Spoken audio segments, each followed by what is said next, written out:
সরকার যাই কিছুই করতে চাক না কেন, যে ভঙ্গিতেই করতে চাক না কেন, শেষ পর্যন্ত পুলিশের হাত দিয়ে করতে হয়। তারা করে দেবে না, তারা এনভায়রনমেন্টটা সৃষ্টি করে। ওই এনভায়রনমেন্ট না থাকলে তাহলে কোনো কাজ আর হয় না। কারণ পুলিশের কথা প্রসঙ্গে বারে বারে আমরা বলছি দুটো শব্দ, আইন ও শৃঙ্খলা। এটাই হলো পুলিশ। কাজে ওই পুলিশের হাতে এটাকে এক্সিকিউট করা, এটাকে এই পরিবেশ সৃষ্টি করা, আইনের পরিবেশ সৃষ্টি করা। আইন যদি না থাকলো তাহলে সরকারও কি, গণতন্ত্র কি, অধিকার কি, মানুষ নাগরিকদের কি, কিছুই থাকে না। কাজে এটাই ছিল মূল জিনিস, যে আমরা পুলিশকে অবহেলা করে কিংবা পাশ কাটিয়ে গিয়ে দেশ করতে পারবো না। তারাই সম্মুখ সারির মানুষ ছিল। তারা ক্ষেত্র প্রস্তুত করলে তখন বাকি জিনিসগুলো হয়, তখন বীজ লাগানো হয়, চারা লাগানো যায়, সবকিছু হয়। আইন না থাকলে, শৃঙ্খলা না থাকলে যত বড় বড় চিন্তাই হোক, যত টাকাই ঢালুন, কোনো কাজে আসবে না। সেই জন্যই পুলিশের গুরুত্বটা মনে মনে খুব অনুভব করছিলাম, যে একবার বসি, নিজেদের মধ্যে একটা আলাপ আলোচনা করি, কি করা যায়, কিভাবে অগ্রসর হব। আজকে তোমাদের তরফ থেকে কথাগুলো শুনে খুব খারাপ লাগলো, যে এই অবস্থার মধ্যে তোমাদেরকে কাজ করতে আমরা ঠেলে দিয়েছি, যে করো। কাজ করার একটা পরিবেশ লাগে, সহযোগিতা লাগে, সামর্থ্য লাগে। সেটা ছাড়া, ঢাল তলোয়ার ছাড়া আমরা যুদ্ধক্ষেত্রে পাঠিয়ে দিয়েছি যে লয় হোক। সেই জিনিসটা আমি অবশ্যই পরপরই এটা নিয়ে বৈঠক করবো, সমাধান করতে পারবো যাই না, কোনো জিনিস সমাধান করতে বড় কঠিন জিনিস হয়ে যায়, কিন্তু চেষ্টা করবো যে কি করা যায়।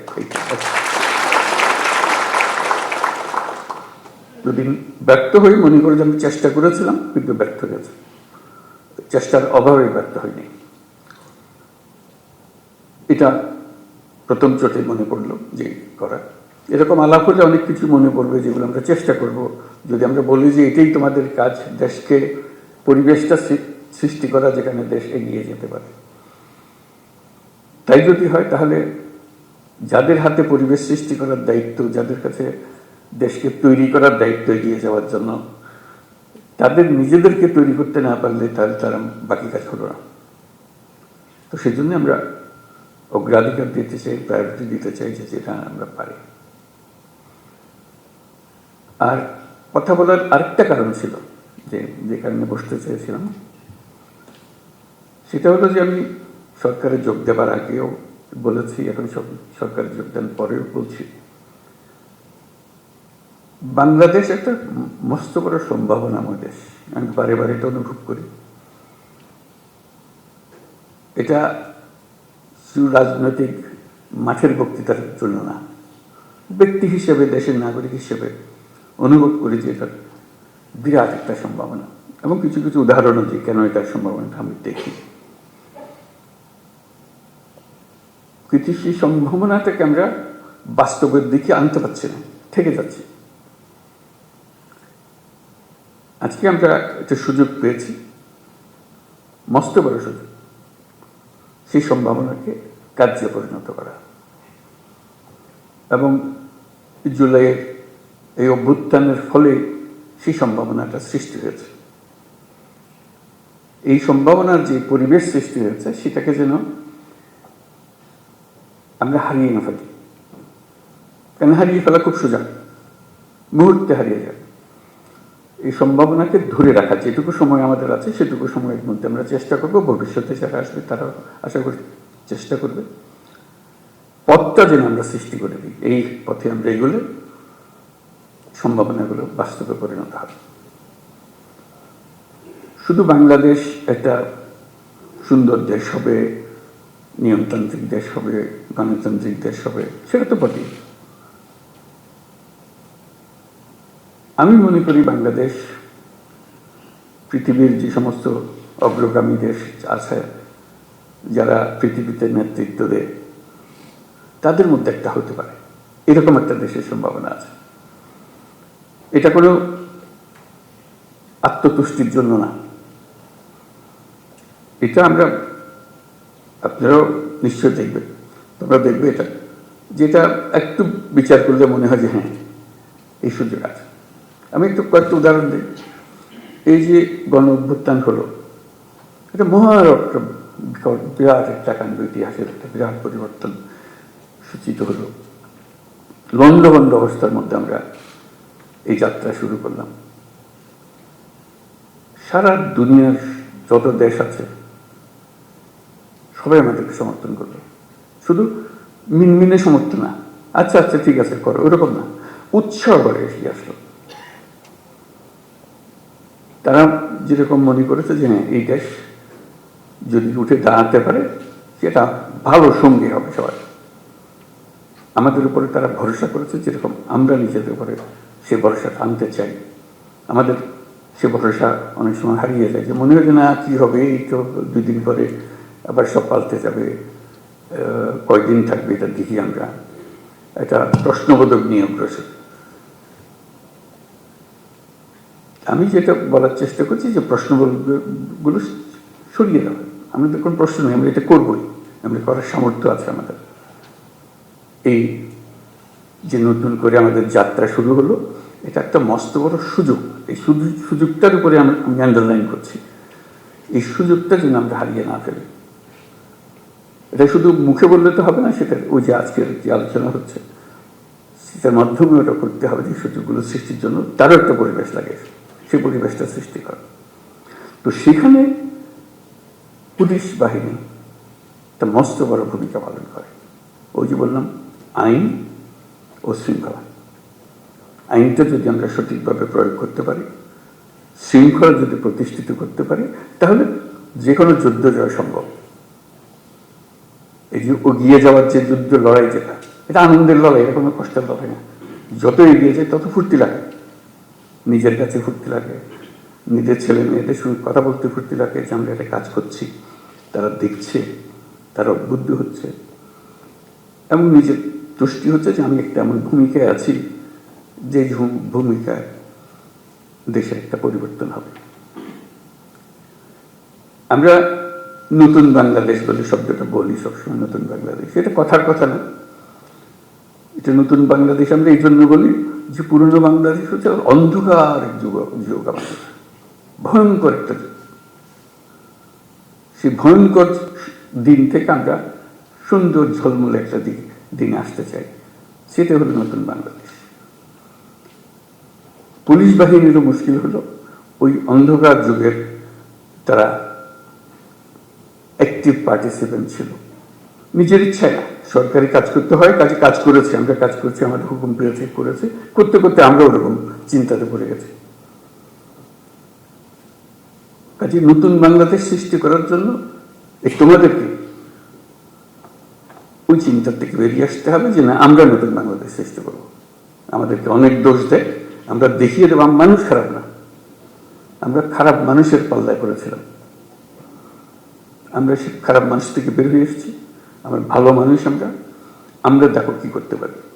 সেই দৃঢ় চিন্তাটা মাথার ভিতরে রাখতে হবে যে আমরা একটু দেখিয়ে ছাড়বো। আমাদেরকে সবাই গালিগালাজ করে, মন্দ বলে, আমাদের কাজের মাধ্যমে আমরা দেখাবো যে আমাদের হাত দিয়েই এই নতুন বাংলাদেশ সৃষ্টি হবে। আমরা একটা তাতে বড় রকমের ভূমিকা পালন করব, কারণ আমাদের কাছেই রয়েছে আইন এবং শৃঙ্খলা।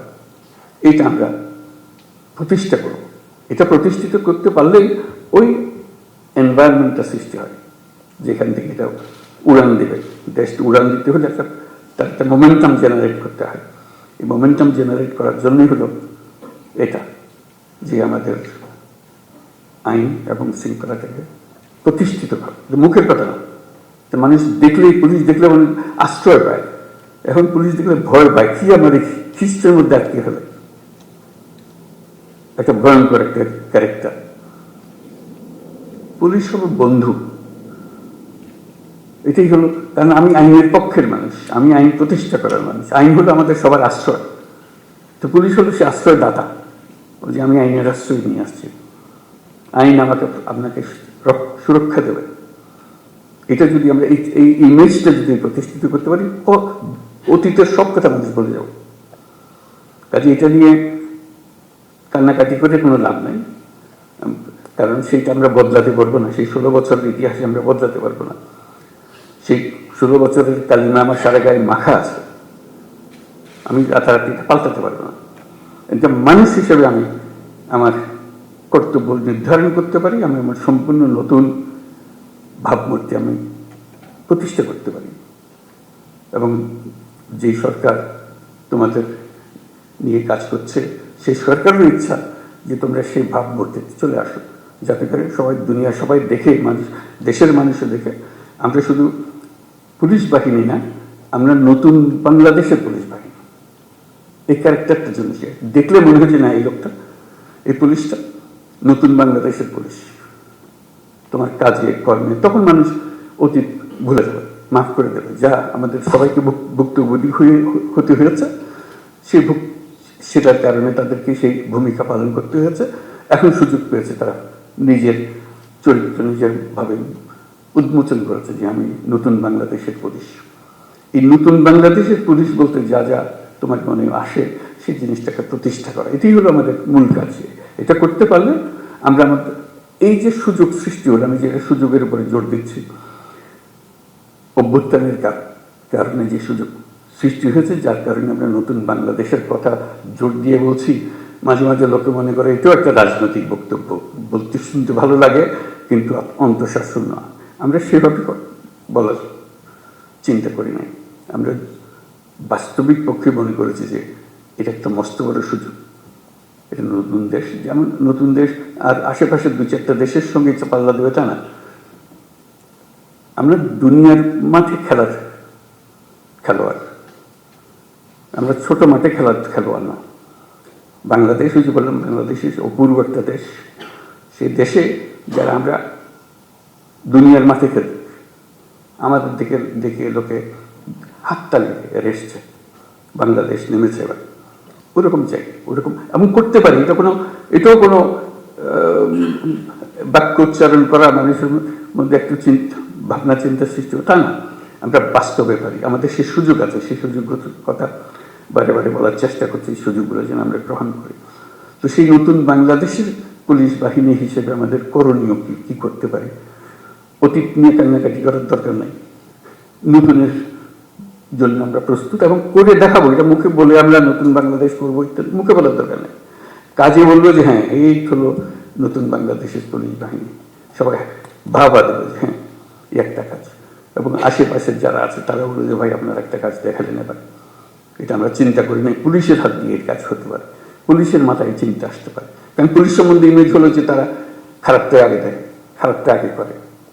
আমরা ভালোটা আগে দেখবো, ভালোটা আগে করবো। আমাদের পুরো বাহিনীটা নিয়োজিত, 1-2 জন করা সেটা ঠিক আছে, খারাপ না, কিন্তু তাতে বাহিনী পাল্টায় না। বাহিনী সামগ্রিকভাবে একটা কাঠামো, এই কাঠামোর কাছে অনেক শক্তি, যদি আমরা সেই শক্তিকে ঠিক দিকে প্রসারিত করি। সেটি বলার জন্য, যে কমিউনিকেট করার জন্য যে আমরা এই সুযোগটা গ্রহণ করি, আমরা কি কি করলে হবে সেই আলোচনাটা আমরা শুরু করি। যে এই জিনিস হলে এটা একটা টিম ওয়ার্ক, তো এটা তো আর একক উপদেষ্টা মহোদয় হুকুম দিয়া দিল আর তোমরা করে ফেললে, এরকম না। এটা সবাই মিলে একটা টিমের মতো খেলতে হবে। এবং বাংলাদেশের যত টিম আছে সবচেয়ে গুরুত্বপূর্ণ টিম হলো তোমরা, পুলিশ টিম। আমরা বহু টিম আছে, ব্যবসা বাণিজ্য অন্যান্য বহু রকমের জিনিস, কিন্তু গোড়াটা ঠিক করে দিতে হয় পুলিশকে। ওই যে বললাম যে পরিবেশ তার হাতে, পরিবেশ মানে কাজ করার পরিবেশ, এই পরিবেশটা তোমাদেরকে সৃষ্টি করতে হবে এবং তোমরা পারবে, না পারার কিছু নেই। এবং যদি অতীতের কোনো কাজে তোমার কাছে অনুশোচনা এসে থাকে, দুঃখ এসে থাকে, এই হলো সুযোগ। এই দুঃখটাকে মোচন করার জন্য এমন কাজ করব, মানুষ এটা শুধু ভুলে না, এই যেটা নতুন কাজ সেটা দিকে আমাকে স্মরণ করবো, অতীতের প্রশ্ন উঠবে না আর আমার কাছে, তাদের পরিষ্কার দেখবে যে আমরা কি করি না করি, এই জিনিসটা করা।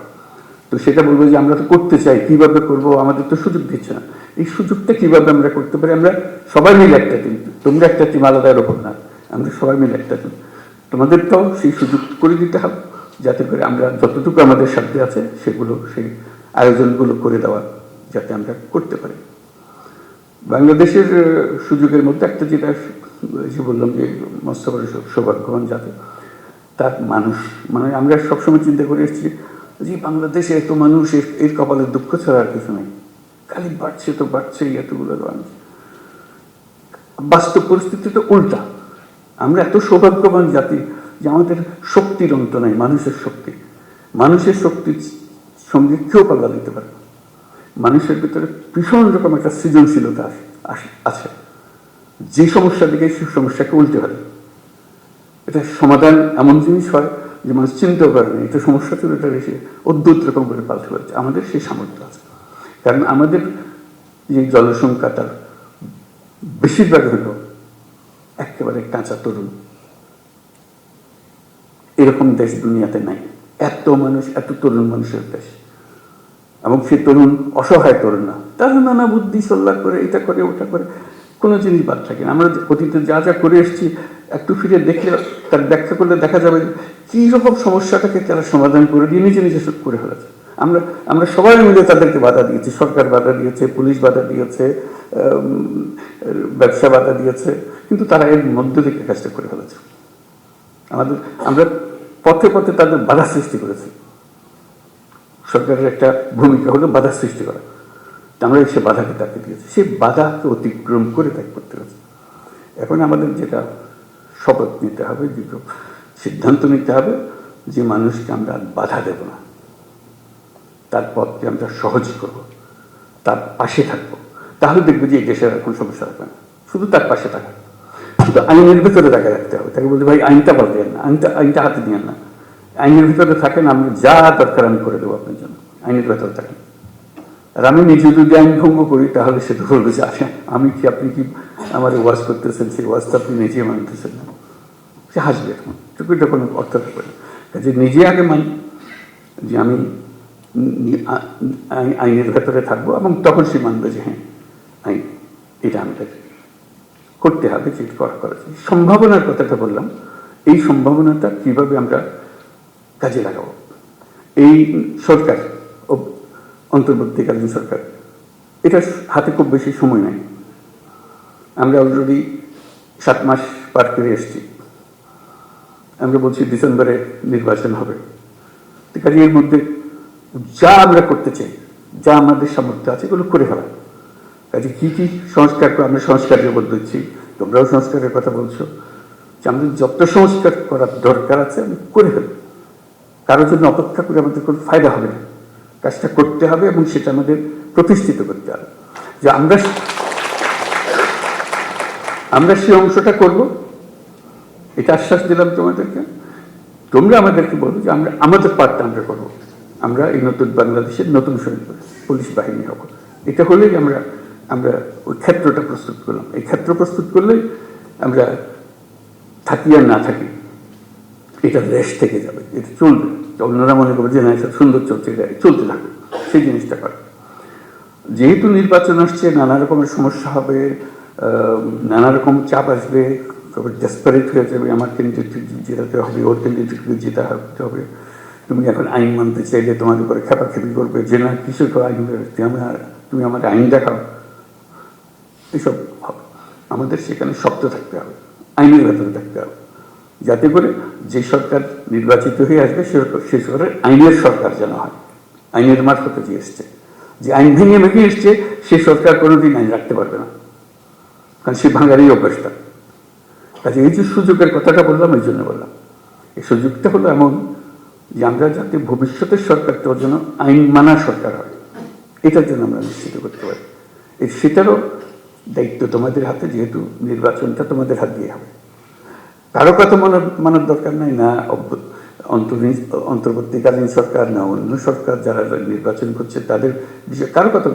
আইন যা বলে তুমি আইনের ভেতরে থাকো, তাহলে পরবর্তী সরকার আইন মানার সরকার হবে।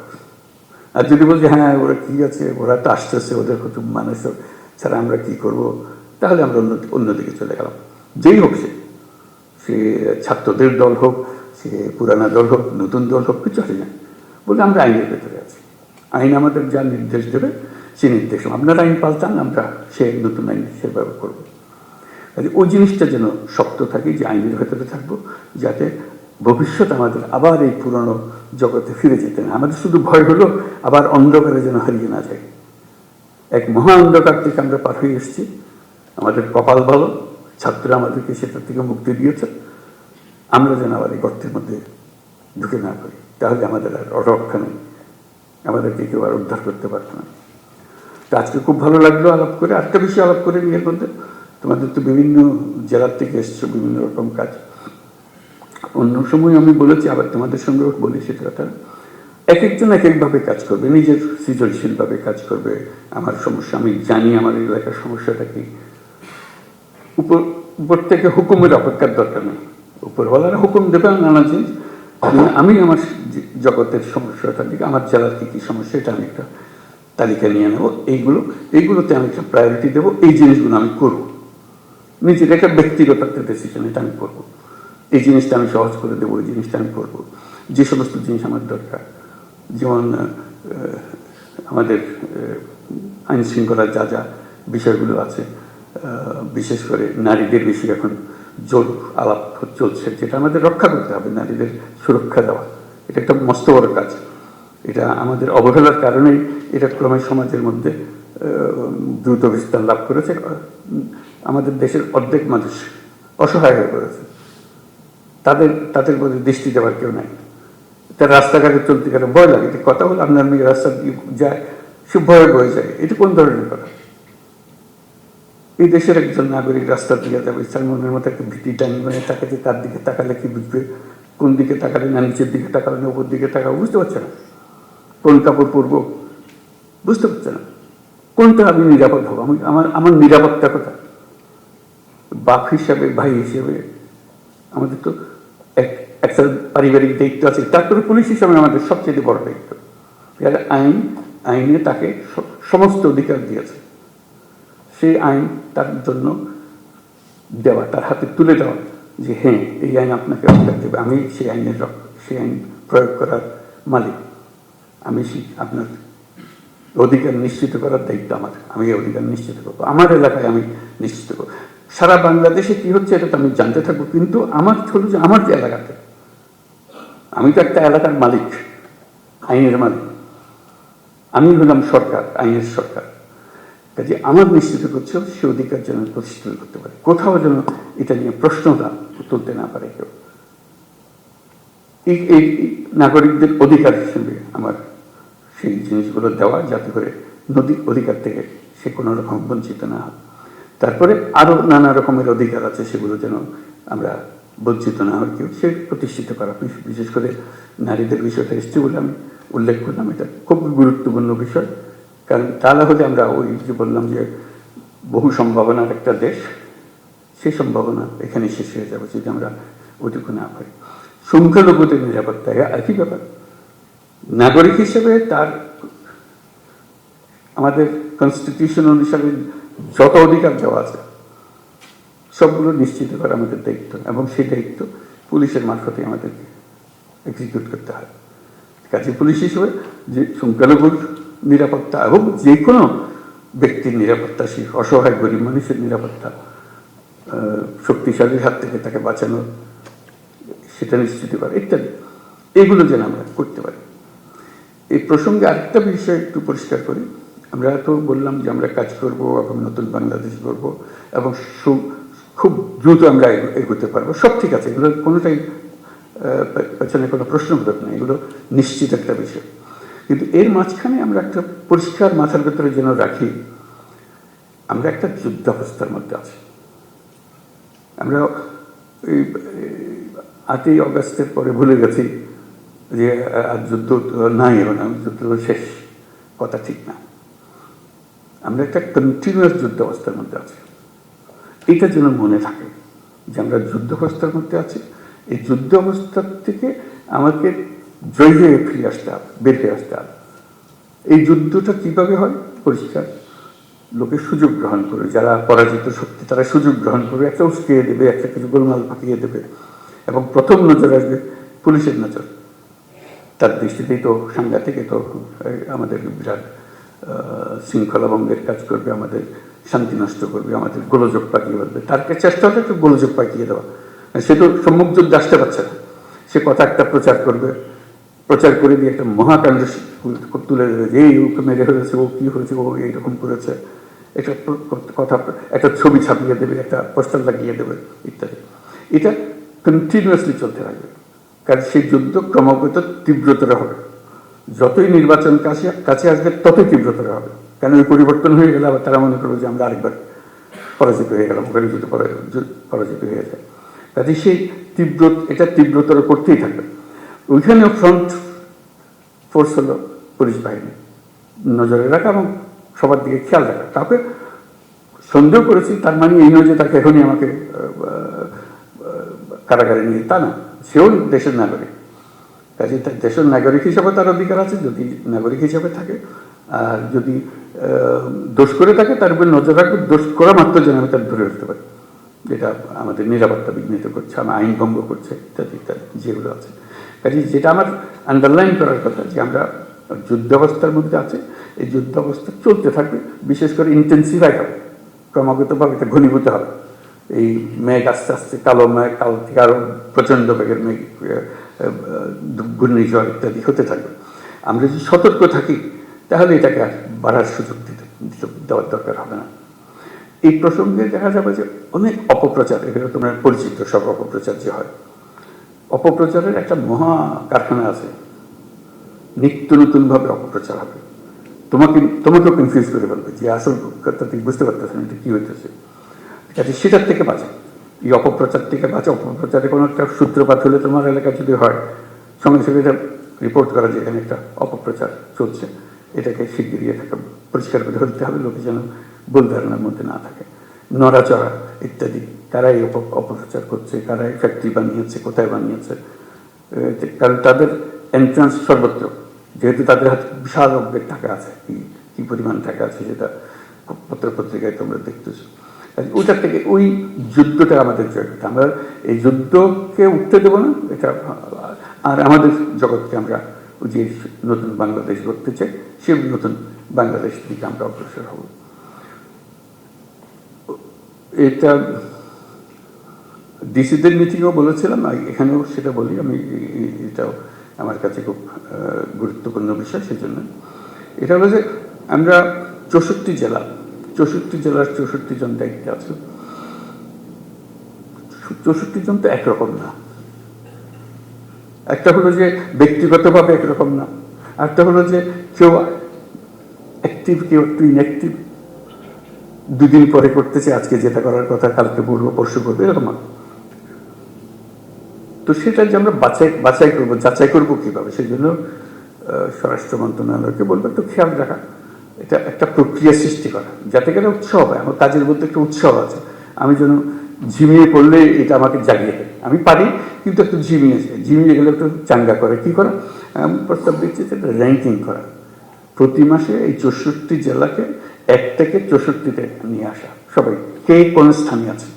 ক্লাসে এরকম হয় না যে ফার্স্ট বয় সেকেন্ড বয় হয়, ফুর্তি লাগে, আমার একেবারে লেজের গোড়ায় দিয়েছি, আমার খুব খারাপ লাগে, আমি পারি, তখন আমার একটু গোসা লাগে যে কি বলে ওই কারণে আমার উপরে যায়, আমি হচ্ছে অনেক ভালো করি। কত বলবো যে আমার জেলাটা আসলে খারাপ, আমাকে এই জন্য হয়েছে, পরে বলছে না ওরটা অত খারাপ, ওটা তো ভালো না, ও তো আমার উপরে চলে গেছে। এই জিনিসটা করে, এটা খেলার মনোবৃত্তি থেকে, কোনো কাউকে শাস্তি দেওয়ার জন্য না, যে এটা খেলোয়াড়, যে সবাইকে জানানো হবে এই কি ক্রাইটেরিয়াতে হবে, সেই ক্রাইটেরিয়াটা তার ঠিক করে দেবেন। তোমরা জানো যে এই ক্রাইটেরিয়াতে বিচার হয় এবং প্রতি মাসে এটা তৈরি হয় 1 থেকে 64। তো আমাদের যেটা হবে, তাদের স্বরাষ্ট্র মন্ত্রণালয়কে বলবে যেটা হবে, একই ব্যক্তি বারে বারে 64-তে থেকে যায়, এটা নিয়ে এখন আমাদের সন্দেহ। আগে যে 64 ছিল 64, তারপর 63-তে চলে গেছে, তারপরে 50-এ চলে গেছে, তারপরে 32-এ চলে গেছে, সে নড়াচড়া করে। এইগুলো 64 আর নড়ে না, দেখি খালি ওখানেই থাকে। তাহলে তার মধ্যে একটা বেসিক প্রবলেম আছে, হয় এটা তার পারিপার্শ্বিক একটা প্রবলেম, অথবা তার ব্যক্তিগত একটা প্রবলেম। সেটার দিকে নজর দেওয়া, তার একটু সাহায্য করা, যে একটু নড়াচড়া, একটু 2-1 ধাপ উপরে ওঠো, চেষ্টা করো, উৎসাহিত করা।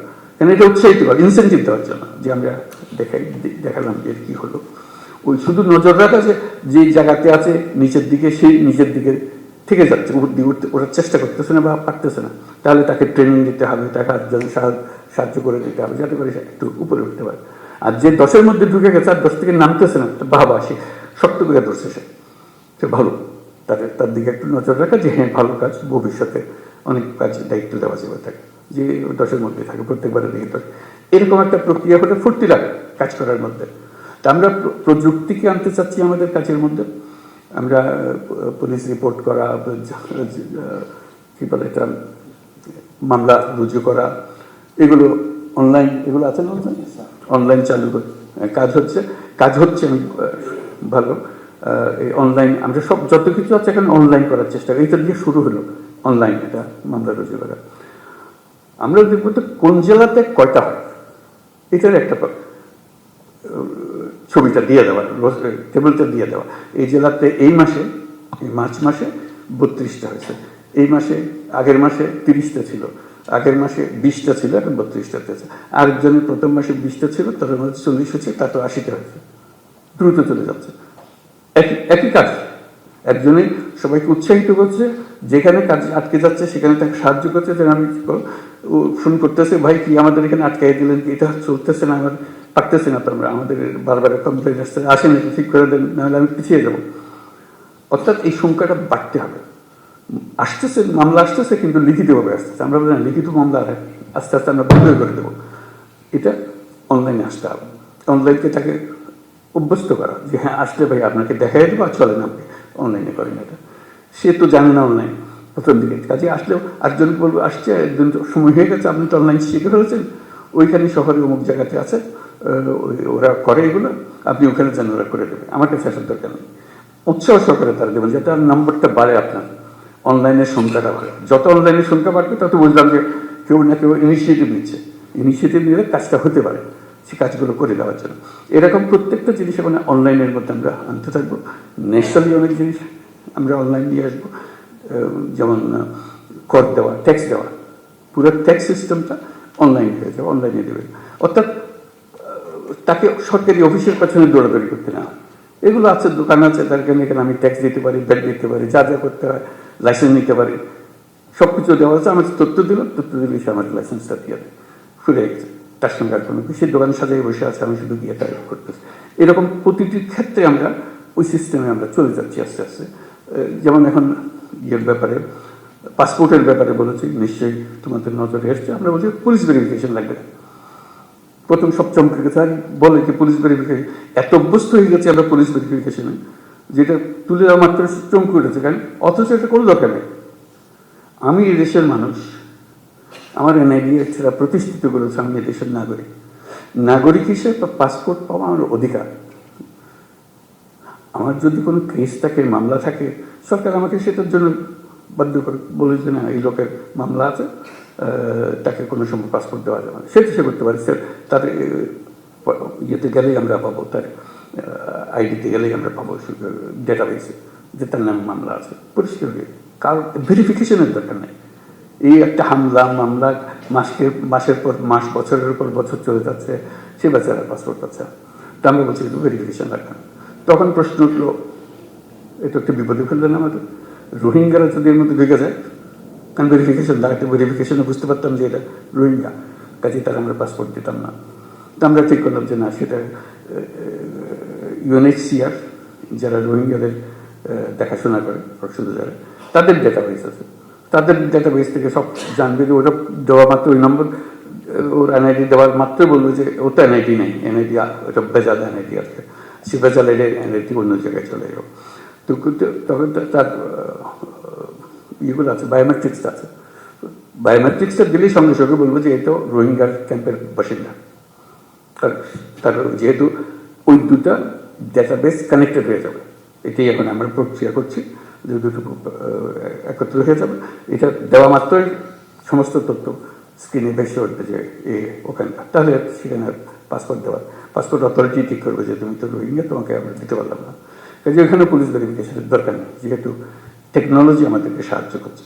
অর্থাৎ আমরা ওই পথে অগ্রসর হবো, যাতে তোমাদের কাজগুলো সহজ হয়, আইডেন্টিফিকেশন সহজ হয়, যাতে আমরা অগ্রসর হতে পারি, সহজে অগ্রসর হতে পারি, যারা যারা আছে, কি আছে না আছে, সেগুলো নিয়ে কাজ করার জন্য। কাজে বহু সম্ভাবনা আছে আমাদের এগুলো করার জন্য।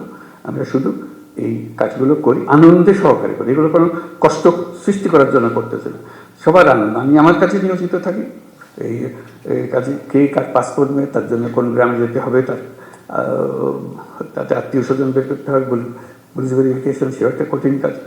তোমাকেও যে ঝামেলার থেকে মুক্ত দিলাম, সে লোক তো ঝামেলার থেকে মুক্ত হয়ে গেল। টেকনোলজি ইউজ হলো, টেকনোলজি ইউজ করে আমরা অনেকগুলো কাজ এখন থেকে করতে আরম্ভ করব, এবং যেখানেই টেকনোলজির মোকাবেলা হবে দেখবে উৎসাহিত করবে যে ভাই ওভাবে এটাই ভালো, অনেক শান্তিতে থাকবেন আর কোনো অসুবিধা হবে না, নিজের কাজগুলো করতে পারবে। অর্থাৎ ভূমিকা পালন করার জন্য আমাদের অনেক জিনিস আছে। পুলিশ বাহিনী হলো আমাদের কোর বাহিনী, যাতে মানুষের সঙ্গে সরকারের সঙ্গে যে আমাদের সংযুক্ত রাখে, মানুষের মনে উৎসাহ সৃষ্টি করে, আনন্দের সৃষ্টি করে যে আমরা জাতি হিসেবে এগিয়ে যেতে চাই, আমরা হেরে যাওয়ার জাতি না, আমরা জয়ী হওয়ার জাতি, আমরা পারবো, আমাদের সেই সম্ভাবনার দুয়ার খুলে গেছে, সেই সম্ভাবনাগুলোকে আমরা কাজে লাগাতে চাই, সেই কথাগুলো বলো। আজকে এই কথাগুলো বললাম, আরও ভবিষ্যৎ আরও হবে, এখন অনেক জিনিস জানতে পারলাম, এগুলো নিয়ে আমরা বসে যতটুকু করতে পারি, যাতে করে আমরা আমাদের কাজগুলো যে কয় মাস আমার দায়িত্বে আছে, সেই কয় মাসে অন্তত আমরা অনেক দূর নিয়ে যেতে পারি। ভবিষ্যতে কী হবে সেটা ভবিষ্যতের হাতে, কিন্তু আমাদের প্রতিটা দিন যেন আমরা মনে করি যে আমরা একত্রে সবাই মিলে বসে দেশের জন্য একটা কাজ করেছে, যেটা দেশকে এগিয়ে নিয়ে যেতে সাহায্য করছে। বিশেষ করে আমাদের ছেলেমেয়েরা, তারা আমাদের দিকে তাকিয়ে আছে যে আমরা কী করছি, তাদের কপালে কি সিল মেরে দিচ্ছি যে তোর দেওয়ালে কিছু দুঃখ ছাড়া কিছু নেই, নাকি তাদের দরজা খুলে দিচ্ছি।